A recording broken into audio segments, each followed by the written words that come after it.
One of the things I was telling the guys the other day was I am happy that I was not raised in Haredi culture or in Haredi yeshivas, for example. Nothing wrong with the what's going on there. It's a good thing.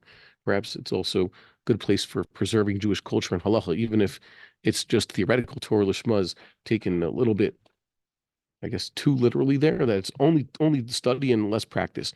But just studying, let's say, Hebrew grammar, wanting to learn anything else is, I guess, not welcome in those places. Okay, so that I dodged a bullet there. But I'm also glad that I guess I wasn't 100% part of also, let's say, the Hesder Yeshiva world. Now, it's true, I wasn't involved for about 4 years with Hesder Yeshivas, but they were only partial Hesder Yeshivas, not like they told everybody you have to go to the army. Why? Because the statist flag waving, just follow orders and go to the army culture, they're really taking it on the chin right now. And there are prominent rabbis from those circles who have said, it's not fair. Our guys are actually dying, getting maimed in battle in this ongoing war that should have been over a long time ago. I'm not saying that we should have quit this war. We should have just thoroughly destroyed our enemies a long time ago.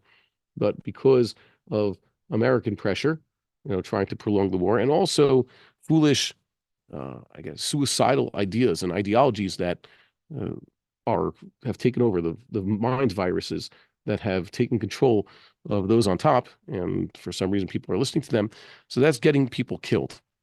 And I'm also wondering, by the way, praying for the great awakening among the soldiers to finally say no. So I've heard bits and pieces. You go look in the newspapers. I think it's beginning to start. They're just saying no. Last year we said, what about the next time they try to pull a China virus stunt on us again? You have to learn how to say no. So I'm hoping that there are more and more soldiers who want to say no. And by the way, the Mashiach in our day, what will be the Mashiach? The Mashiach will be someone within this army system will get up and say, I'm taking charge and doing things halachically. Everybody follow me.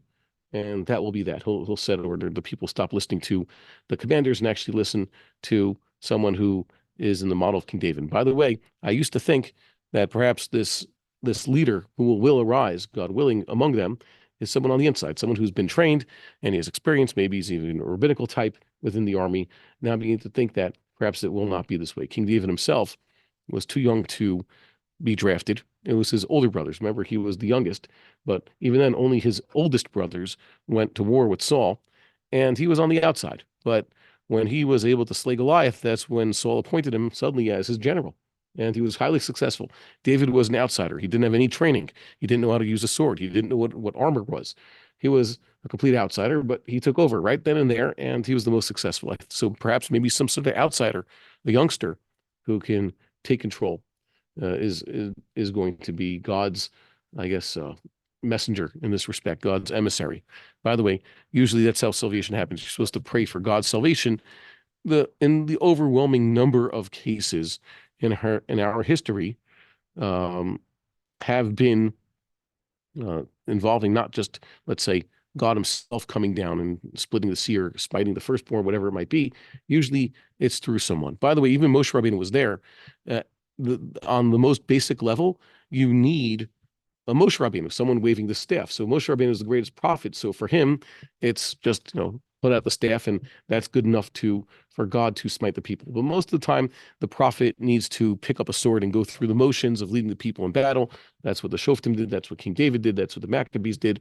It's usually someone like that. So that's what we rely on. That's what we can assume will probably happen in the future. And even then, by the way, in Moses' last year, when he did lead the Jewish people in battle, he actually did pick up a sword and was more of the Maccabean / Joshua / David style of salvation. So we ask for God's salvation. We're looking forward for a person like that.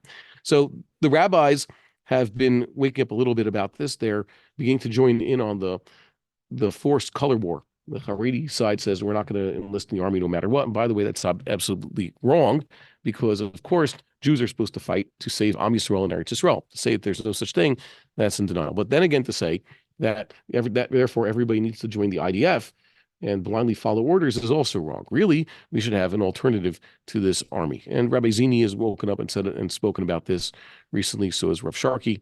So I'm happy that at least there's a full truth being argued. Okay, and I hope that it would grow.